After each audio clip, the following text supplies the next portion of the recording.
Bem-vindo a uma nova entrevista do Setubalense para as eleições do próximo dia 30 de janeiro. Desta vez temos connosco o candidato do MAS, o Movimento Alternativa Socialista. Tem 24 anos, concorre como independente, licenciado em Estudos Artísticos pela Universidade de Coimbra e mestre em Estudos Editoriais pela Universidade de Aveiro.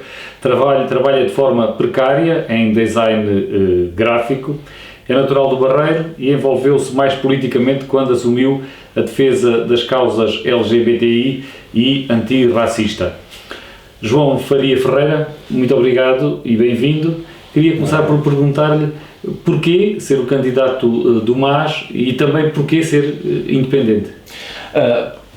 Eu ao longo da minha trajetória política sempre tive muitos problemas com a forma partidária de fazer política, justamente porque, enfim, os partidos são estruturas que eu às vezes considero um pouco castradoras, até de ideias que saem um pouco da norma do que está já completamente explícito do partido, e então essa reticência que eu tive com os partidos fez-me sempre estar envolvido na política, sempre de fora, portanto, numa área mais ativista da coisa, até que quando aconteceu as eleições de 2019, eu acabei por me envolver na política partidária, na altura com o LIVRE, e depois desfiliei-me quando foi a situação com a deputada, por apoiar a deputada, portanto, por discordar veemente da trajetória que o LIVRE decidiu.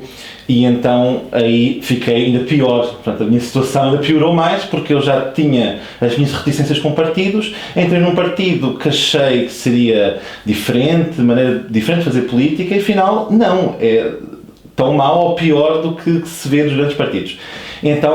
Desde 2020, que me distanciei muito dos partidos, até que agora houve algumas iniciativas que eu mobilizei, houve uma intenção, uma candidatura presidencial, que eu tentei ajudar a que se construísse com os movimentos sociais, também não houve tração, e o único partido que, ao longo da minha trajetória tão mais recente na política, sempre ouviu, sempre respondeu aos e-mails, sempre esteve interessado, foi o MAS, que ao mesmo tempo sofre um pouco do boicote, quer mediático, quer dos partidos à esquerda, que têm, no fundo... E porquê ser o João Faria o candidato? Foi mais o João Faria que se propôs ao partido ou foi o partido que o convidou? Foi o partido que convidou, então com esta proximidade que se foi crescendo, não é? Porque eu realmente vi essa aproximação do partido também, ideias que me são caras.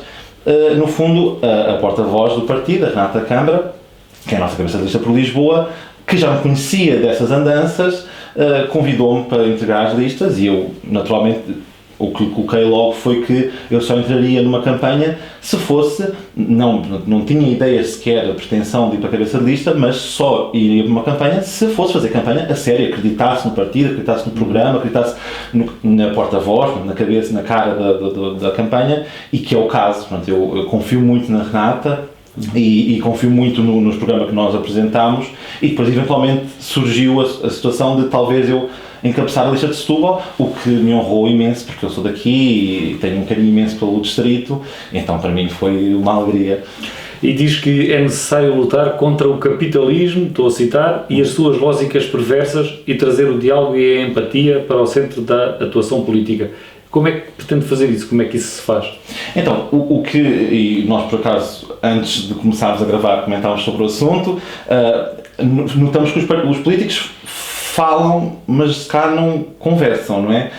Dizem o que têm a dizer, estudam lá muito bem o que é que o marketing político diz que tem que ser dito, e depois não se vão direto à questão, ou, enfim, fogem ao compromisso que deviam ter com agentes. E então, para mim, eu acho que esse é o meu ponto forte, quem me conhece há mais tempo, é de conversar, do diálogo, realmente, e então eu converso com qualquer espectro, desde de uma esquerda que eu posso discordar, até uma extrema-direita, Portanto, o diálogo e a empatia estão explicados, mas e como é que se consegue também romper com o capitalismo e as suas lógicas perversas? Então, justamente, o capitalismo vem ditar toda uma monocultura, seja de afetos, seja de pensamentos, da terra, não é? com com a produção intensiva. Por exemplo, E é também um modelo de desenvolvimento económico. Que modelo é que tem a contrapor a este? Pois, no caso socialista, não é? Portanto, é uma maneira diferente de estar na economia, de não pensar o crescimento económico como... Uma economia de direção central, com o Estado a determinar não necessariamente como produzir e para quem produzir. No meu caso em concreto, portanto, aí vai haver uma grande variação à esquerda socialista de como é que, ou comunista, como é que isso vai ser. Se é um Estado central, o que é esse Estado? Eu tenho muita afinidade por algumas ideias anarquistas, por exemplo, portanto, eu vario muito nisso. A mim importa mais que a autonomia, portanto, a autogestão, os trabalhadores com controle da sua produção, portanto, isso é mais o que me importa. Depois, os quesitos em concreto de como é que se atinge isso, e é isso que eu acho que é bonito, essa diversidade da esquerda, inclusive. Portanto, eu não estou aqui como candidato do MAS como se o MAS fosse, ou MAS, qualquer partido, fosse a única solução, fosse o único voto que importa, fosse a única visão de esquerda correta, acertada. Eu gosto disso, eu gosto dessa pluralidade de esquerda e de pensar maneiras de atingir a luta contra o capitalismo, porque está em todo lado. É difícil até sonhar um mundo sem o capitalismo, porque todas as nossas relações afetivas, profissionais, são moldadas por isso. Fala, o programa do MAS, o programa eleitoral, fala em acordar a esquerda. Quem é que está a dormir? São os eleitores? São os outros partidos de esquerda? Ou o conjunto? Ótima questão. Normalmente tem-se olhado para esse slogan como um ataque mais à esquerda parlamentar. Não é? Não é essa a intenção, portanto, não é necessariamente um ataque ao Bloco de Esquerda, ao Partido Comunista, e também não é sugerir que os eleitores estão a dormir. Mas é essa esquerda, portanto, esse bloco coletivo abstrato, não é? Que sou eu, que são outras pessoas de esquerda, que não é que estamos a dormir, mas essa força mobilizadora de combate, de ir às ruas, por exemplo, não temos visto manifestações de grande porte, e as greves importantes que têm sido feitas, têm sido boicotadas pelo PS, com requisições civis. Então, é a esquerda que está, no momento, a apoiar o PS, que tem meio que esquecido esse papel de mobilizar, de ir para as ruas, de realmente defender o que propõe na Assembleia, não ficar só em projetos bonitos de lei, de resolução. E então o conceito de acordar, digamos assim, é agitar socialmente com vista à revolução social, ao socialismo. Com certeza. Agora, não falemos da revolução, ou seja, não é uma coisa... As pessoas pensam em revolução, pensam... Podem ficar assustadas, no estado claro, em que vivemos, àquilo que estamos habituados em termos de sistema político. Por isso é que talvez a revolução seja o exigir o que é nosso direito. Portanto, por isso é que um dos nossos eixos da campanha é o fartos de migalhas. Portanto, nós reconhecemos, então eu particularmente, porque eu tenho pessoas de família que são mais ligadas ao PS, então eu entendo que o tempo dos 6 anos da geringonça, nós reconhecemos que, em comparação ao governo de direita anterior, que houve melhorias. Melhorias que foram também graças à luta dos partidos de esquerda que fizeram apoio ao PS. No entanto, nós depois olhamos para essas melhorias e vemos são migalhas, quer dizer, houve melhoria, houve aumento de salário mínimo, só que o aumento de salário mínimo não foi suficiente para combater, por exemplo, a inflação. Ou seja, sim, aumentámos o salário, mas quer dizer, as coisas estão mais caras, então esse aumento meio que então o socialismo que defendem é um socialismo democrático, sem colocar em causa o modelo democrático. O que eu defendo, o MAS também, mas o que eu defendo, que posso dizer por mim, que sou independente também, é esse socialismo democrático. Portanto, tanto que eu não quero isso foi uma conversa que já estive agora com camaradas do MAS, de que a ideia não é... Disse ontem, por acaso, numa conversa, eu não quereria um governo mais de maioria absoluta. Nem quereria um governo bloco de maioria absoluta. Eu gosto justamente dessa pluralidade de esquerda. Agora, eu e o Marco não consideramos o PS de esquerda. Portanto, ainda que possa ter algumas tendências, às vezes, sociais-democratas, eu não consideraria isso políticas de esquerda. São políticas neoliberais na mesma. São mais fofinhas, digamos. Entre as 12 medidas que o programa eleitoral apresenta, além do aumento dos salários que já falou e também do aumento das pensões, é defendido o fim das propinas, o fim das empresas de trabalho temporário, investimento na saúde, educação, cultura e transportes, na ferrovia em particular, a semana de 4 dias de trabalho. Temos economia para isto? Então, esse costuma ser a grande estratégia dos liberais de argumentar contra nós, não é? Dizer, não, a economia não aguenta isso. Mas nós vemos que várias situações, estratégias, seja por exemplo, vejamos os apoios sociais como o RSI, que é tão atacado, nós vemos que na verdade todo o dinheiro que o Estado gasta com o RSI, ele é um investimento para a economia, porque a economia roda. Ora, um aumento de salários não é por acaso, não é agora pronto, as pessoas têm mais dinheiro e o dinheiro vai para a Suíça ou vai para o offshore. Não vai. O salário, quem recebe o salário mínimo, onde é que gasta o dinheiro? Temos que seguir o dinheiro, não é? Temos que, e isso aqui infelizmente, nós também permitimos, por exemplo, as grandes cadeias, como Jorge Martins, a Sonai, de tomar completamente os negócios locais. Então raras são as pessoas que vão ao comércio local, vão aos mercados municipais. Então temos que seguir esse dinheiro, ver que o dinheiro que aumenta, que chega cá, vai para a economia. Então por essa ordem de ideias, valeria a pena dar rendimentos, quase o rendimento mínimo garantido a todas as pessoas? Ou o rendimento social de inserção quase generalizado? Pronto, há, claro, propostas, por exemplo, do LIVRE, de um RBI, de um rendimento básico incondicional. Eu e o MAS temos muitas reservas em relação a isso, porque eu compreendo a boa intenção, consigo ver muitas ideias revolucionárias vindas daí, portanto, por exemplo, a capacidade, nós temos manobra de negociação com os patrões, que aí se calhar já não conseguem abusar dos seus trabalhadores, porque eles no fundo já não têm que trabalhar para sobreviver. No entanto, ainda que eu reconheça isso, o que é que eu vejo aqui? E é aqui que eu toquei cá neste ponto. Ora, eu aumento o salário mínimo, a pessoa tem mais dinheiro para gastar, para consumir cultura, por exemplo, portanto, há todo um conjunto de coisas que as pessoas podem fazer. Agora, comida, por exemplo, bens essenciais, a maior parte das pessoas vai às grandes cadeias. Onde é que esse dinheiro vai, infelizmente? Não é? Portanto, o dinheiro, infelizmente, chega depois a essas grandes cabeças que depois desviam o dinheiro para as suas empresas, para offshores, enfim. Então, isso custa. Então, eu preferia muito mais um modelo, posso discutir o RBI, mas interessa muito mais uma coisa que assegure a sobrevivência das pessoas, que é a ideia do RBI, e talvez não através de um cheque em branco que, enfim, é perigoso, porque depois onde é que esse dinheiro vai e o custo para a economia, que é óbvio, não é? Sobre as questões aqui mais regionais, tem sido discutido, por exemplo, a necessidade de criação de uma NUTS para a Península de Setúbal. O que é que o MAS ou o João Faria defendem? Eu vi essa discussão das NUTS, acompanhei só recentemente, porque ainda não tinha me cruzado com essa questão.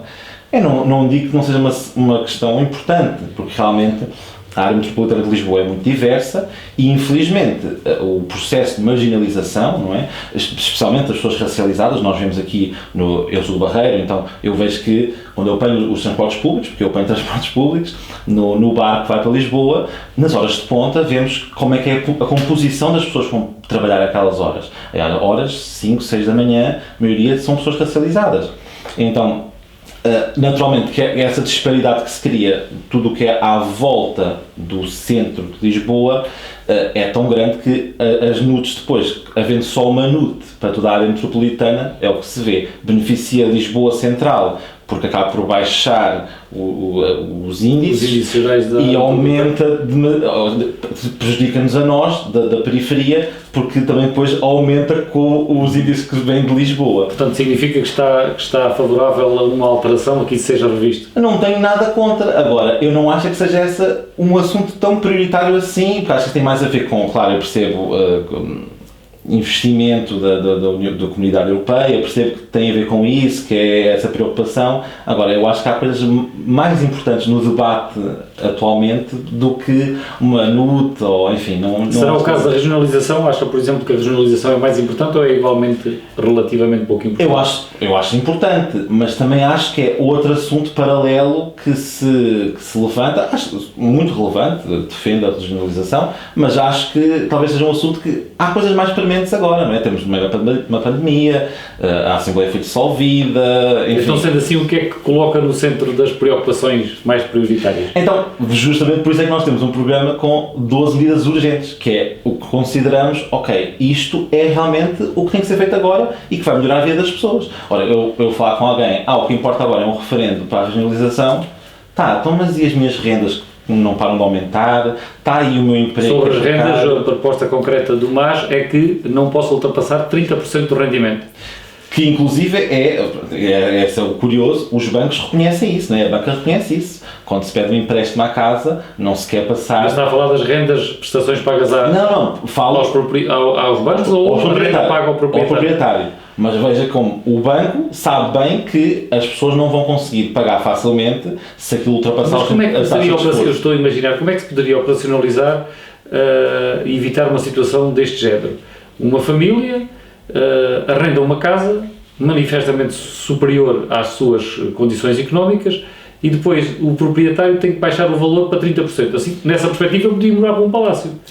Então, óbvio que, vejamos, também não é assim, ou seja, não é qualquer casa é tabelada aos 30% de qualquer salário. Ora, obviamente que para uma pessoa individual não é para arrendar um T5 a 30% do seu salário. Óbvio. Estamos a falar de também mas é um modelo que carece um regime com certeza muito complexo. Não, e um debate muito grande. Isto pode ser feito através de taxação agressiva, por exemplo, digamos, os proprietários que se comprometerem com rendas...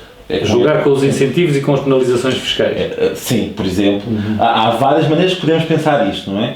Aí seria uma discussão que, obviamente, não seria 1, 2, 3, 4, 5 deputados do MAS que sozinhos, porque isso é outra pretensão que alguns partidos têm, que eu não tenho, nem o MAS tem, de que sozinhos descobrimos a chave para tudo, é só fazer isto, tarã. Não é essa a minha lógica. Portanto, naturalmente que é uma discussão, e é uma discussão que se faz à esquerda. Eu gosto imenso, tive um debate há pouco tempo com outros candidatos de esquerda, tive imenso prazer, porque são ideias diferentes, trabalham em cima do que eu penso, eu trabalho em cima do que eles pensam, então eu gosto disso. Então, naturalmente que esta ideia dos 30% é uma ideia que tem que ser trabalhada depois com as forças que se montarem no Parlamento, não é sozinhos, obviamente, e com pressão nas ruas, porque as pessoas também interessam-se essa baixa das rendas. Outras propostas concretas que tenham a ver com a região, por exemplo, sobre o aeroporto, não sei se tem uma posição definida ou outras propostas que queira destacar? O aeroporto é um caso emblemático aqui da região. Eu e o MAS somos contra o aeroporto do Montijo, até porque a zona do aeroporto do Montijo está pensada, aquilo está cá daqui a 50 anos. Mas são contra o aeroporto naquele local e favoráveis ao Alcochete ou não, simplesmente contra o aeroporto? Das minhas discussões que eu tive com o MAS, é a mesma resposta que eu lhe dou em relação às NUTs. É essa a prioridade? É um novo aeroporto? Essa é uma discussão válida também, se é assim tão premente um novo aeroporto.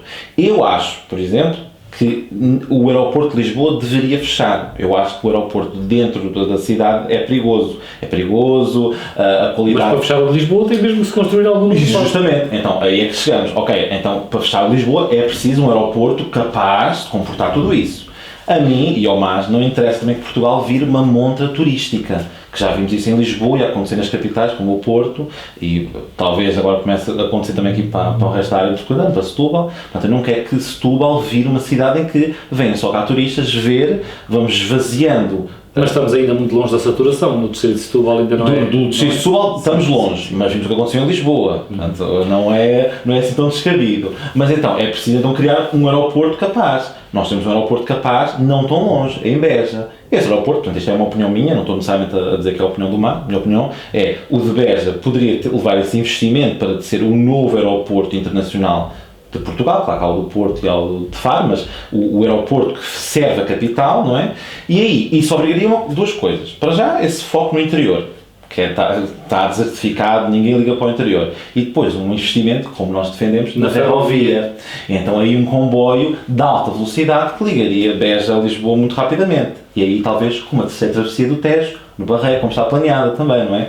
E essa travessia, depois também pensar na ligação Barreiro-Seixal, que está a pensar, aliás está em fase de desenvolvimento, segundo a Metro Sul do Tejo, para ligar o Metro Sul do Tejo ao Barreiro, Seixal ao Barreiro, está em desenvolvimento, mas não se fala sobre isso. A Câmara do PS no Barreiro boicotou isso, porque as obras novas junto aos barcos do Barreiro meio que boicota qualquer hipótese fácil de lhe fazer essa ligação, porque agora, não sei se conhecem, mas agora as novas obras ali meio que obviamente dá sempre para fazer tudo o que nós queremos, só que implica mais dinheiro. Então agora para destruir o que foi feito ali daquela rotunda, já importa muito mais custos do que pensar logo uma solução que pudesse eventualmente ter a ponte.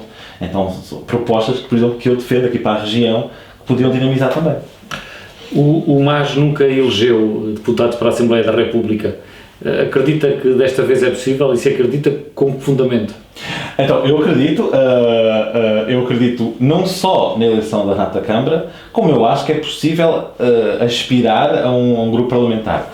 Vão dizer, ele tem 24 anos, tadinho, se calhar está a sonhar muito alto, se calhar não tem cabimento. Ora, eu conheço a minha colega Renata Câmara, eu confio nela, eu vejo as capacidades que tem e que são construídas também no partido, portanto ela é uma militante já há muitos anos do MAS, então é uma pessoa que foi construindo, como eu estou agora, não é, em comunicação com os militantes do MAS e também constrói, portanto, as nossas opiniões vão sendo construídas com camaradas, vamos discutindo, afinando as coisas, então a Renata tem muita capacidade e eu acho que, tem sido visto agora, houve uma quebra deste cerco mediático, portanto, houve uma ótima prestação no debate. O MAS está a conseguir aparecer mais. Sim. E isso dá esperança de conseguir eleger. Eu já imaginava que fosse isso acontecer, porque eu já sabia que quando Portugal conseguisse ouvir Renata Câmara, iria identificar-se, iria gostar, iria querer mobilizar-se nessa causa que não é a Renata Câmara pessoa, mas o que Renata Câmara representa, não é? Que é uma outra pessoa jovem como eu, mais velha que eu, mas jovem na mesma, professora, também precária, que teve que emigrar, que agora regressou, portanto, eu sabia que quando as pessoas conhecessem, e quando conhecessem o MAS, quando conhecessem as nossas propostas, que se iriam rever, especialmente neste contexto agora em que as pessoas estão naturalmente um pouco, talvez, aborrecidas com a esquerda real, portanto, a esquerda do PS, e com a situação que aconteceu da queda não era a queda do governo, era da dissolução da Assembleia, mas enfim, que vai dar à queda do governo. Muito obrigado. Obrigado, eu. E assim que nos acompanhou, também agradecemos. Voltamos com outras entrevistas em breve.